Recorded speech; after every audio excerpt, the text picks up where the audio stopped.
तो नमस्कार, स्वागत है आपका जे न्यूज़ में और मैं हूं आपके साथ मोहम्मद वैस। और आज फिर हम आपके बीच में लेकर आए हैं अपना वही ख़ास कार्यक्रम जिसका नाम है चाय पे तो आओ ना। और इस कार्यक्रम में जैसा आपको पता है कि हम लेकर आते हैं हल्द्वानी की उन शख्सियतों को जो समाज के लिए कुछ कर रही हैं, समाज को कुछ दे रही हैं। और उसी तरह आज भी हमारे बीच में मौजूद हैं खेल की दुनिया से जुड़े हुए लोग, वो लोग जो बच्चों को, आने वाली पीढ़ियों को फिट रख रही हैं, उनको खेल की तरफ ले जा रही हैं, गलत चीज़ों से दूर ले जाने की कोशिश कर रहे हैं। हमारे स्टूडियो में आज मौजूद हैं दान सिंह भंडारी जी, जो हल्द्वानी क्रिकेट क्लब के मेंबर हैं और सीनियर क्रिकेटर हैं। सर, स्वागत है आपका।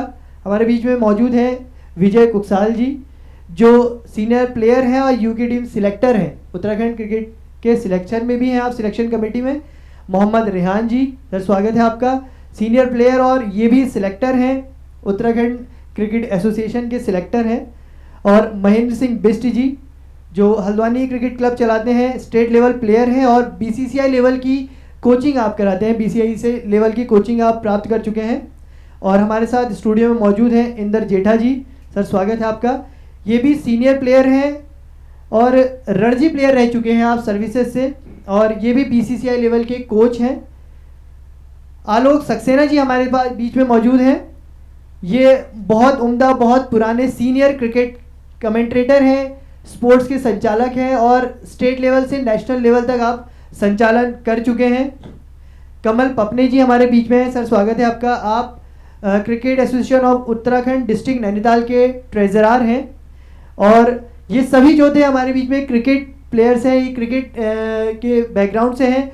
और हमारे बीच में मौजूद हैं वीरू कालाकोटी जी, जो फुटबॉल खेलते हैं, फुटबॉल सिखाते हैं और इनकी हल्द्वानी में 3 एकेडमियाँ चल रही हैं बिठोरिया यूनाइटेड नाम से। और आप एक स्टेडियम भी बना रहे हैं और एक रेजिडेंस एकेडमी भी हल्द्वानी में खोलने वाले हैं, ताकि बाहर से भी बच्चे आकर यहाँ पर फुटबॉल सीख सके। सर, ये बहुत अच्छी आपकी कोशिश है। और हमारे बीच में मौजूद हैं वैशाली पांडे जी, और ये नेशनल लेवल की बास्केटबॉल प्लेयर हैं वैशाली पांडे जी, और सर्टिफाइड फिटनेस ट्रेनर हैं, जिसकी आज सबसे ज़्यादा ज़रूरत है। और कोरोना के बाद जो सबसे ज़्यादा लोगों को सबसे ज़्यादा ध्यान जो गया है फिटनेस की, तो आप एक सर्टिफाइड फिटनेस ट्रेनर हैं। तो आप सभी लोगों का बहुत बहुत स्वागत है जे न्यूज़ के स्टूडियो में। तो आज हम यहाँ पर स्पोर्ट्स की दुनिया से जुड़े हुए सभी लोग हमारे बीच में मौजूद हैं, क्रिकेट के बैकग्राउंड से भी हैं, फुटबॉल से भी हैं और बास्केटबॉल से भी हैं। तो मैं बातचीत का सिलसिला सीधे यहीं से शुरू करना चाहूँगा कि उत्तराखंड में जो स्पोर्ट्स की स्थिति है और स्टेट्स के जो अपेक्षा, वो इतनी अच्छी नहीं है।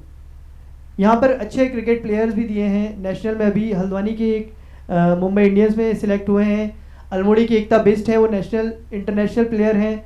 लेकिन जिस तरह से यहाँ प्रतिभाएं हैं वो निखर के नहीं आ पाती हैं। बहुत सी फुटबॉल एकेडमीज़ भी हैं, क्रिकेट एकेडमीज़ भी हैं, क्रिकेट क्लब्स भी हैं, लेकिन सिर्फ क्रिकेट और फुटबॉल के अलावा और भी बहुत से स्पोर्ट्स हैं। मैं ये कहना चाहूँगा कि या इसमें सरकार की गलती है, या हमारे सिस्टम में कुछ खराबी है, या फिर हमारी प्रतिभाओं में कुछ कमी है। जहाँ तक उत्तराखंड में क्रिकेट किसी भी स्पोर्ट्स का सवाल है, तो स्पोर्ट्स के काफ़ी खिलाड़ी हैं जो मतलब स्पोर्ट्स में हमारे पास पोटेंशियल बहुत अच्छा है, लेकिन रिसोर्सेज, ग्राउंड की कमी है। उनको आगे तक उन बहुत से लोगों को यही नहीं पता है कि हमें किस लेवल तक कहाँ किससे अप्रोच करनी है। गवर्नमेंट इतना अवेयर नहीं है बहुत से खेलों के लिए, जो खेल अब तक लाइमलाइट में है ही नहीं। कुछ 2 या 3 स्पोर्ट्स आप देख लें तो वो लाइमलाइट में रहते हैं, बाकी सारे ऐसे स्पोर्ट्स हैं जो एक तरह से नेगलेक्ट कर दिए गए। वही मैं कहना चाह रहा हूँ, कहीं कुछ वो नहीं है। तो ये सबसे ज़्यादा एफर्ट तो हमारी गवर्नमेंट की तरफ से ज़रूर होने चाहिए, एटलीस्ट अवेयरनेस होनी चाहिए। खिलाड़ी को ये पता होना चाहिए कि इस स्पोर्ट्स में ये फ्यूचर है। जॉब की उत्तराखंड में कहीं भी जॉब, अगर जैसे पहले पुराने टाइम में देखा जाए तो पूरे स्टेट में कहीं ना कहीं जॉब ऐसा रहता था कि जिसमें स्पोर्ट्स कोटे से उनको भर्तियाँ होती थी। अब वो ऑलमोस्ट यहाँ पे उत्तराखंड में बंद है। तो बच्चों, कोई भी अगर खेलेगा तो उसको अपना फ्यूचर पहले देखना है। एक लेवल तक वो स्टेट खेल सकता है, इंडिया खेल सकता है, उसके बाद जब वो कमबैक वापस आता है अपने उसमें, तो ना उसको वो जॉब में रह पाता है इतने साल खेलने के बाद, ना ही कोई ऐसी फाइनेंशियल उसकी स्टेज ऐसी होती है कि वो बहुत अच्छा कर ले अपने लाइफ में। तो हमारा कहना है कि गवर्नमेंट फैसिलिटेट करे, अवेयरनेस थोड़ा सा लोगों में हो, और पोटेंशियल बहुत अच्छा है। पहाड़ी हमारा स्टेट है, काफ़ी ऐसे लोग हैं जो अच्छा दमखम रखते हैं हर। बिल्कुल, और यहाँ के बच्चों में मैदानी बच्चों के हिसाब से, एथलीट के हिसाब से फिटनेस लेवल भी ज़्यादा होता है देखा बहुत जाए अच्छा तो। फिटनेस लेवल होता है हमारे यहाँ के बच्चों में। क्रिकेट में अभी आईपीएल कल ही से शुरू हुआ है, इससे पहले टेस्ट चलता था स्टार्टिंग में, फिर वनडे आया, अब 2020। तो क्रिकेट में कितना बदलाव हुआ है और इससे मतलब फ़ायदा किसको हुआ है? प्लेयर्स को फ़ायदा हुआ है? मैं मतलब जहाँ तक मेरी सोच जाती है, समझ जाती है, अब जो है ग्लैमराइज कर दिया गया है स्पोर्ट्स को। लोग ये सोचते हैं कि यार इंडियन में ना जा पाए तो हम आईपीएल में कहीं से सिलेक्ट हो जाएं, लेकिन उसके लिए तैयारी अलग लेवल पे होनी चाहिए। तो उसमें क्या फ़ायदा हुआ है? क्रिकेट में जो बदलाव आया है वो 83 के बाद से आया, जब से वर्ल्ड कप जीता है, और उसके बाद से हर कोई अपने बच्चे को क्रिकेट की तरफ खिलाना चाहता है।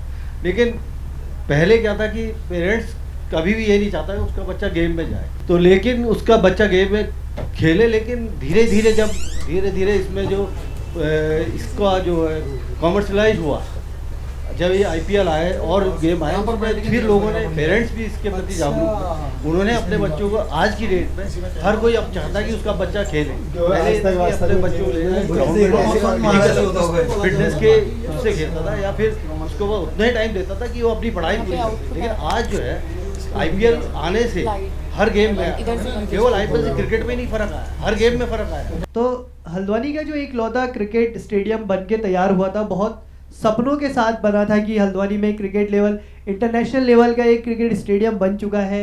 यहाँ के बच्चों की भी प्रतिभाएं निकलेंगी, नॉट इवन क्रिकेट, सिर्फ क्रिकेट की नहीं और भी स्पोर्ट्स की निकलेंगी। लेकिन वो कहीं ना कहीं मामला जो है वो अधर में अटक गया है, पॉलिटिक्स हावी हो गई है। तो किस तरह से सिलेक्शन, हम मतलब और डिस्ट्रिक्ट्स का देखें, हम हल्द्वानी के मतलब बच्चे इसमें आगे नहीं जा पाएंगे क्या? ये अगर देखा जाए ना तो इस समय जो है ये हल्द्वानी का दुर्भाग्य है।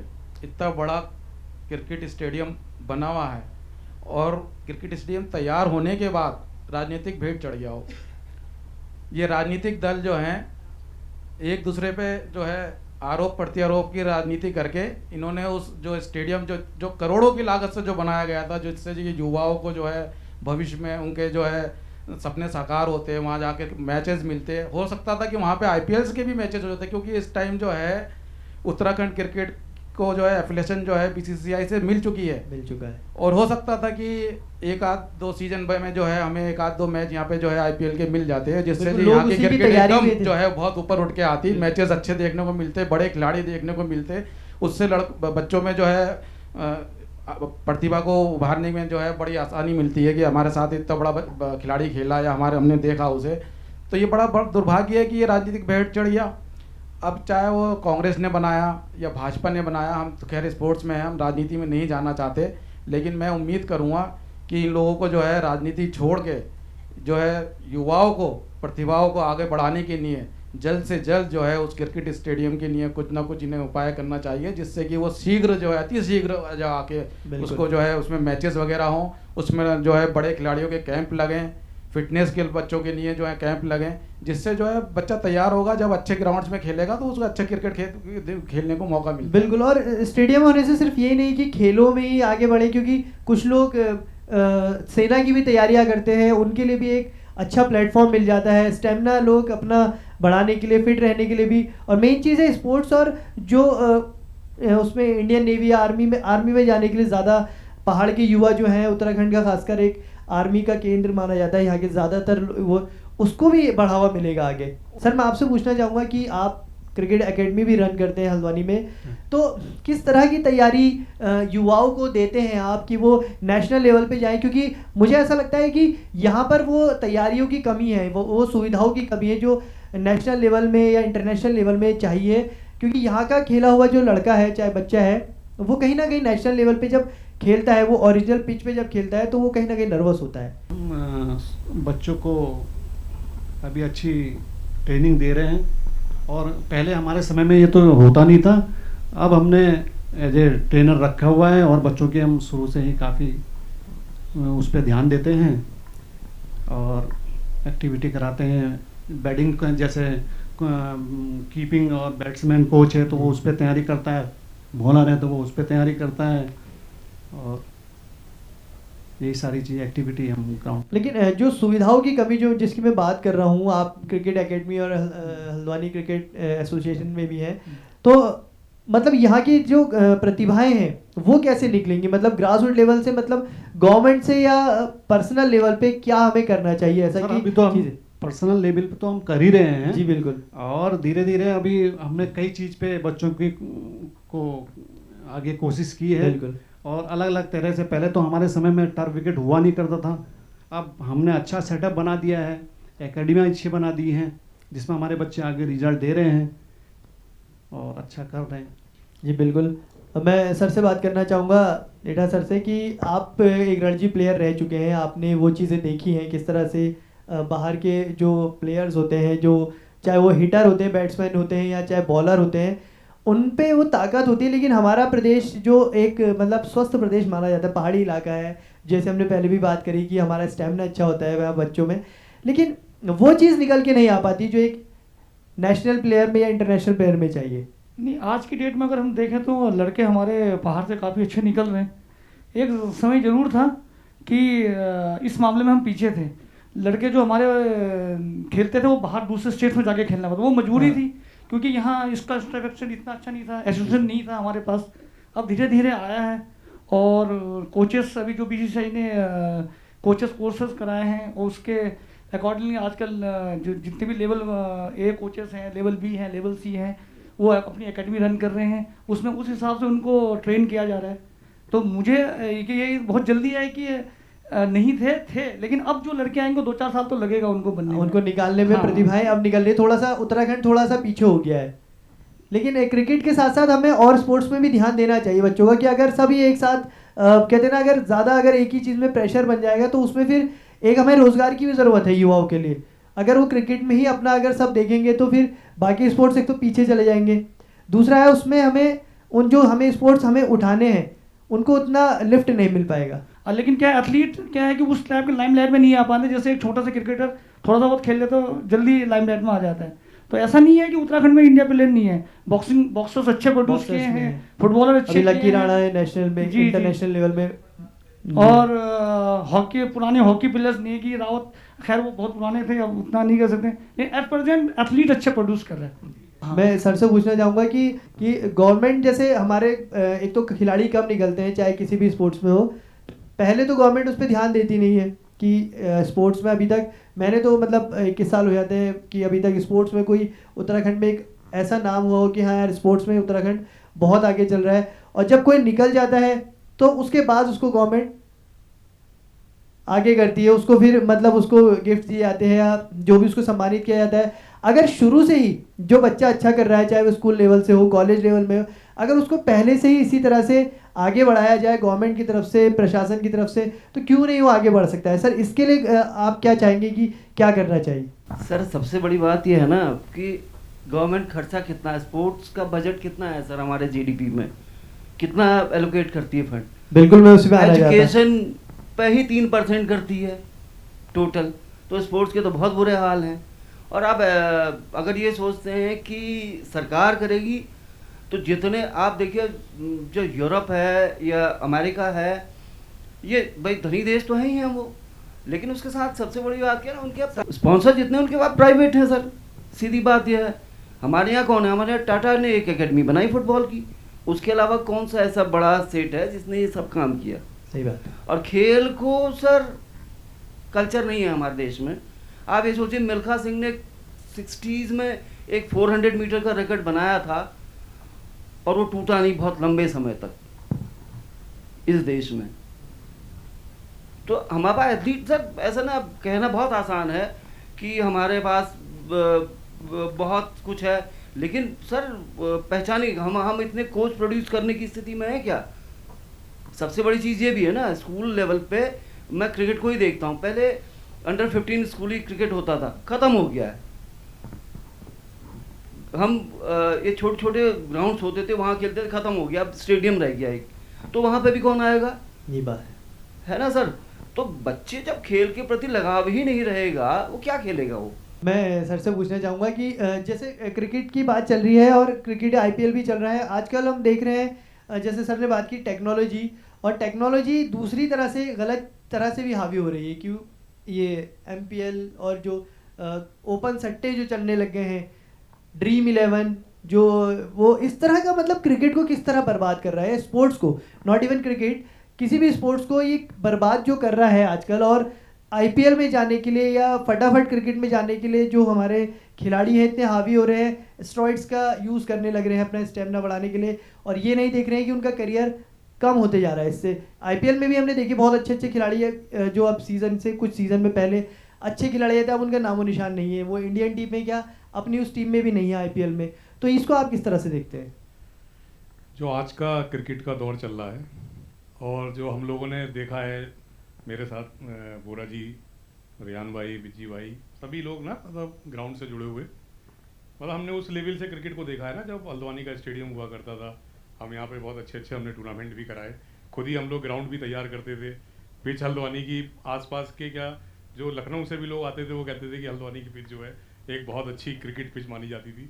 और उसको मतलब ये नहीं था कि कोई हमारे स्टेडियम से एक आदमी मिला हुआ था, बाकी हमारी पूरी टीम ना जो भी था उसको रोल रिंग वगैरह, मतलब उस लेवल से क्रिकेट को हमने उठते हुए देखा। और आज बहुत संघर्ष भी किया। आज ये सब जो रेहान भाई हैं, बोरा जी हैं, ये इनको मैं किसी रणजी प्लेयर से कम नहीं मानता हूँ और उससे ऊपर ही मानता हूँ, क्योंकि उस टाइम में किसी को कोई मौका नहीं मिला खेलने का। आज सीए हुआ है अपने जी, हमारे दीपक मेहरा जी, ये सभी लोग उससे जुड़े हुए हैं। ये बहुत संघर्ष के बाद आया क्रिकेट एसोसिएशन जो है, जो इसको एफिलिएशन मिला है बीसीसीआई से, ये बहुत संघर्ष किया है इसके लिए बहुत लोगों ने। और अब जाके एक क्रिकेट का स्वरूप जो है वो सामने आया है। पहले हम लोग अपने व्यवस्था से टूर्नामेंट कराते थे, लोगों से जुड़ते थे ना, और ऐसा नहीं है। हल्द्वानी में जब क्रिकेट का जुनून था, चाहे वो फुटबॉल का समझिए, हॉकी का समझिए, वो जुनून हमने देखा है हल्द्वानी। पूरा पूरा स्टेडियम जो है ना पूरा पूरा भरा रहता था, हर तरीके का। मतलब आज मेरी पहचान जो है, मैं क्रिकेट उतना बढ़िया नहीं खेला, मैं आपको सही बात बता रहा हूँ, लेकिन मैंने क्रिकेट को ऑर्गेनाइज कराया, मैंने कमेंट्री करी, क्रिकेट का संचालन किया, और मतलब मैंने लोगों से मतलब एक उससे भी मैं बहुत जुड़ा जो है और आपस में। लेकिन अब जो क्रिकेट पहुंच गया है वो थोड़ा प्रोफेशनल वे में चला गया। आज जो आपने अभी कहा कि टीम बन रही है, ड्रीम 11 बन रही है, मतलब दो तरीके का क्रिकेट चल रहा है, क्रिकेट के ग्राउंड के अंदर और बाहर भी चल रहा है, वही बर्बाद कर रहा है कहीं ना कहीं गेम को, खराब कर रहा है। तीसरा क्या है कि हर आदमी नई, मेरे जहाँ मैं सर्विस करता हूँ मेरे साथ नई जनरेशन बहुत है, तो अभी जैसे आईपीएल शुरू होगा सब है, तो सब लोग जो है टीम बनाने में, जब भी मैच चलता है करने में काम, तो लगे हुए हैं सब लड़के। लीगल मतलब दिया गया तभी वो लोग खेल रहे हैं उसको। और इलीगल वे में बताऊँ, जब हल्द्वानी में कभी टूर्नामेंट होता था तो टीमों पे जब हमारी मेरठ की टीम खेल रही है या लखनऊ की टीम, तो यहाँ भी सट्टे लगा करते थे। जो बजट की बात निकली थी अभी, स्पोर्ट्स का बजट, गवर्नमेंट, आप ट्रेजरर हैं डिस्ट्रिक्ट एसोसिएशन के, लेकिन जो स्पोर्ट्स का जो बजट होता है वो उस लेवल का नहीं होता है कि जो छुपी हुई प्रतिभाएं निकाल सके, ग्रास रूट लेवल से निकाल सके, गाँवों से निकाल सके, चाहे क्रिकेट में नहीं हो, एथलीट्स में हो, फुटबॉल में हो, हॉकी में हो। वो किस तरह से, मतलब क्या बजट सरकार को बढ़ाना चाहिए या किस तरह से काम करना चाहिए? जो बीसीसीआई है उसका जो फंड होता है वो अलग, सरकार से अलग होता है पहले तो बीसीसीआई जो फंड देगी वो अलग चीज़ है। सरकार एक बजट बनाए, मेरा तो यह है कोई भी खेल हो, चाहे क्रिकेट हो, फुटबॉल हो, हॉकी हो, बैडमिंटन हो, मतलब कबड्डी, जितने भी खेल हो, तैराकी हो, क्योंकि हम जिस समय खेलते थे उस समय हम लोग हर गेम खेलते थे। ये नहीं हम क्रिकेट में हैं तो क्रिकेट ही खेल रहे हैं, लेकिन अब इस समय दौर है, बच्चा है नशे के दौर पे। देखो हमने क्रिकेट खेल रहा है या कोई भी खेल रहा है, पहले हमने युवा पीढ़ियों को नशे से भी बचाना है सबसे पहले, वो सबसे ज़रूरी हो गया आज सबसे पहले, क्योंकि इस समय नशे का इतना प्रकोप है, क्योंकि हम तो हर जगह देखते रहते हैं, हर जगह जाते हैं। और मेरा सबसे पहले यह है कि अब उत्तराखंड को जो मान्यता मिली है, 2 साल हो रहे हैं हमें मान्यता मिले हुए, और मान्यता मिली है, और उत्तराखंड में 8 खिलाड़ी इस समय, रणजी के 8 खिलाड़ी हमारे यहाँ से हल्द्वानी से हैं, 7 या 8 खिलाड़ी। देखिए सौरभ रावत है, दीक्षांशु नेगी है, मयंक मिश्रा है, विजय जेठी है, और आपके पीयूष जोशी है, कमल कन्याल है, और वैभव भट्ट है। इतनी प्रतिभाएं हमारे उत्तराखंड का प्रतिनिधित्व कर रही हैं सिर्फ हल्द्वानी से ही, तो हमारे लिए गौरव की बात भी है। ये हमारे आए हैं आगे। देखो इनको, चाहे इनके घर वालों का सहारा था, इनके कोचों का था, और इनको अच्छा मैदान मिला, और इन्होंने अपनी प्रतिभा को एक मंच पर लाके आज ये उत्तराखंड का वो कर रहे हैं, और आगे भी बढ़ रहे हैं, ऐसा नहीं है।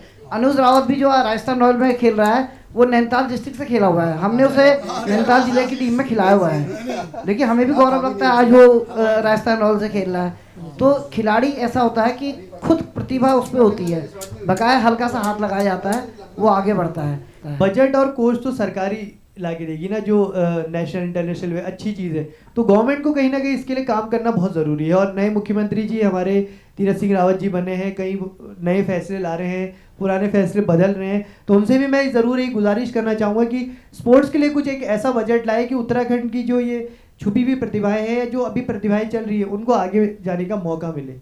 सही बात, सही बात। ये अगर हमारे मुख्यमंत्री सचेत रहेंगे तो ये बहुत बढ़िया वो रहेगा। एक बजट हर खेलों को बांटे हैं। मैं कहता हूँ क्रिकेट को तो पैसा बीसीसीआई से मिल रहा है, लेकिन और हॉकी है और भी गेम है, उसके लिए अलग बजट दे दें। बहुत देर से क्रिकेट की बात चल रही है और हमारे बीच में वीरू जी हैं जो वो फुटबॉल एकेडमी चलाते हैं और 3 एकेडमी आपकी इस टाइम रन कर रही है और आप एक रेजिडेंस एकेडमी बनाने की भी आगे प्रक्रिया में लगे हुए हैं और स्टेडियम बना रहे हैं। तो सर, आप अपने लेवल से इतना काम कर रहे हैं फुटबॉल के लिए, कहीं ना कहीं फुटबॉल भी एक इंडिया में बहुत फेमस स्पोर्ट्स है। इवन हॉकी को अगर हम छोड़ दें, नेशनल गेम को, क्रिकेट के बाद अगर दूसरा नंबर अगर मेरे हिसाब से अगर देखा जाए तो फुटबॉल है। तो किस तरह से आप मतलब कोशिशें कर रहे हैं और गवर्नमेंट का कितना साथ आपको मिलता है? जैसे अभी सभी ने कहा कि टैलेंट की कमी नहीं है उत्तराखंड में, टैलेंट बहुत है बच्चों में ना। तो बच्चे क्या करें, अन्य राज्यों में जा रहे हैं खेलने के लिए। क्यों जा रहे हैं? क्योंकि यहाँ पे ग्राउंड है, कोचिस नहीं है उस लेवल की, और बच्चों को पता नहीं करना क्या है। खेल रहे, इतने सालों से खेल रहे हैं, पर पता नहीं करना क्या है। सब ऐसे फिर उसके बाद ऐसे ही घूम रहे हैं, कोई नशे में जा रहा है, कोई नशा कर रहा है, कोई कुछ कर रहा है, ये चीज़ें। तो मेरा मानना है कि सरकार को तो ध्यान देना ही है, इसमें मैदान बनाने चाहिए, चाहे क्रिकेट हो, अन्य गेम हो, जितने भी हों, मैदान बनाने चाहिए। खेल के लिए तो स्टेडियम, मैदान तो सबसे ज़्यादा मेन चीज़ ही वही है। और साथ में जो बिजनेसमैन हैं उत्तराखंड के, हल्द्वानी के, उनको भी थोड़ा सा ध्यान देना होगा इस पर। टूर्नामेंट होने चाहिए एज कैटेगरीज के अलग अलग, ताकि बच्चे का मन लगे रहे कि कंपटीशन हो रहा है शहर में, ये चीज़ है। यहाँ जो टूर्नामेंट होते हैं ना, चाहे क्रिकेट के हों चाहे फुटबॉल के हों, उनको इतना मतलब उनके एडवर्टाइजमेंट इतना नहीं होता। यहाँ टैलेंट बहुत है। जब अच्छे टूर्नामेंट होंगे, ऑल इंडिया लेवल के टूर्नामेंट होंगे, बाहर से बढ़िया बेहतरीन खिलाड़ी खेलने का मौका हमारे राज्य के खिलाड़ियों को मिलेगा साथ में, तो नेचुरली टैलेंट जो है ऊपर आएगा। लेकिन उसका क्या है कि यहाँ पे स्पॉन्सर नहीं है। अभी जैसे भैया ने कहा, बहुत अच्छी बात कही इन्होंने कि हम ये टूर्नामेंट अभी कराएंगे कोई, और अभी हम किसी से पास जाएंगे कि हम ये टूर्नामेंट करा रहे हैं ना, किसी फैक्ट्री में भी जाएंगे या किसी बड़े बिजनेसमैन के या उद्योगपति के पास जाएंगे, तो वो जो है पैसे देने निकालने में उसको परेशानी। ये नहीं कि स्पॉन्सर कर सकता है वो स्पॉन्सर, लेकिन नहीं करेगा, क्योंकि गलत चीज़ की भी आदत पड़ती है। इसी तरह अच्छी चीज़ की भी आदत डालो। और आप तो लगातार एकेडमी चला रहे हैं, आपको तो ज़्यादा पता होगा, आप किस तरह से बच्चों को तैयार करते हैं? सर, हमारा तो ये है कि हम बच्चे तो आते हैं, पर ये है कि पेरेंट्स भी इसलिए भेजता है ताकि थोड़ा बच्चा बिजी रहे। वो ये भी नहीं देख रहा कि मेरा बच्चा ये बन जाए वो बन जाए, ऐसा कुछ नहीं है। वो थोड़ा बड़ा होता है फिर इसको साइड करते हैं। उनको पता है कि स्पोर्ट्स में कुछ नहीं है एक तरीके से, क्योंकि माहौल नहीं है वैसा। वही मेन ये कि आदमी वही देख रहा है कि यार हमें पहुंचना है, तो या तो मतलब बच्चे की वो वाली, या तो सब कुछ चाहिए मुझे या कुछ नहीं वाली बात होगी बच्चे में। एक अकेली महिला आज हमारे बीच में है, वैशाली पांडे जी, और आप नेशनल लेवल की बास्केटबॉल प्लेयर हैं, हल्द्वानी से ही हैं, बहुत बड़ा अचीवमेंट है आपके लिए। तो आपने बास्केटबॉल कैसे चुना? मतलब सर, बेसिकली मैं उस जनरेशन से बिलोंग करती हूँ, मैं एक ट्रांजिशन जनरेशन से बिलोंग करती हूँ। मैंने वो जनरेशन, मतलब जब हम खेलते थे, इट वाज अराउंड 12-13, जब मैंने एक्टिवली खेलना स्टार्ट किया था, आई रिप्रेजेंटेड नेशनल्स।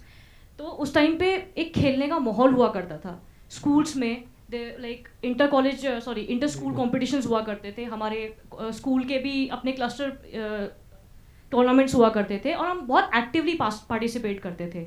और इसीलिए क्या होता है कि उस टाइम पे बहुत एक खेल का बहुत अच्छा माहौल था। जैसे सभी सर्स लोगों ने कहा यहाँ पे कि एक माहौल होना, एक कल्चर होना बहुत ज़रूरी है। मेरे टाइम पे इट वाज लाइक, मैं खेलना शुरू करा, मेरे साथ ही साथ मेरे जूनियर्स ने, और आते गए। पर अब क्या हो गया है, एक ब्रेक लग गया है।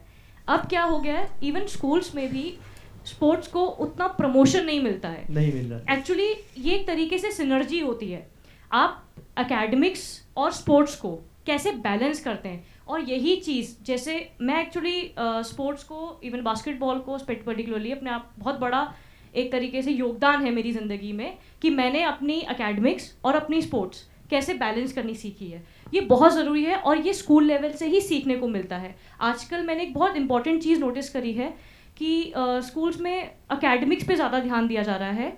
There are teachers, PT teachers हैं, और बहुत पुराने पीटी टीचर्स हैं, ऐसा नहीं है, एक्सपीरियंस्ड हैं। लेकिन अब क्या हो रहा है कि वो प्रमोशन जो है स्पोर्ट्स की तरफ, वो अब ख़त्म होता जा रहा है। बहुत अच्छी आप लोगों से बातचीत हुई। और आप लोगों का मैं एक बार फिर से शुक्रिया अदा करना चाहूँगा जे न्यूज़ की तरफ से कि आप हमारे बुलावे पे यहाँ आए, जे न्यूज़ के स्टूडियो में आए और अपना कीमती वक्त निकाल कर बहुत अच्छी हमसे बातचीत करी। और मैं हमारे सभी सीनियर्स प्लेयर हैं, फुटबॉल कोचेस भी हैं, फुटबॉल प्लेयर भी हैं, बास्केटबॉल प्लेयर भी हैं, इन सभी की तरफ से मैं गवर्नमेंट से भी कहना चाहूँगा और हमारे जो युवा हैं आज के उनसे भी कहना चाहूँगा कि गलत चीज़ों की तरफ जाने से अच्छा है कि आप स्पोर्ट्स की तरफ आएँ। स्टडी अपनी जगह सबसे ज़्यादा इंपॉर्टेंट है, लेकिन माइंड को बैलेंस करने के लिए, माइंड को फ्रेश रखने के लिए स्पोर्ट्स अपने में बहुत अच्छा एक तरीका है। अपने में बहुत स्पोर्ट्स में अगर आप जाएंगे तो कई चीज़ें आपकी लाइफ डिसिप्लिन हो जाती है। सबसे पहले डिसिप्लिन बहुत ज़रूरी होता है लाइफ में। और आप लोगों का सर बहुत बहुत शुक्रिया जे न्यूज़ में आने के लिए और अपना कीमती समय हमें देने के लिए। और आप लोगों से हम फिर वादा करते हैं कि अगले हफ्ते अगले एपिसोड में फिर ऐसी ही कुछ शख्सियत को आपके बीच लेकर ज़रूर आएंगे। तब तक के लिए आप देखते रहिए जे न्यूज़ का चाय पे तो आओ ना।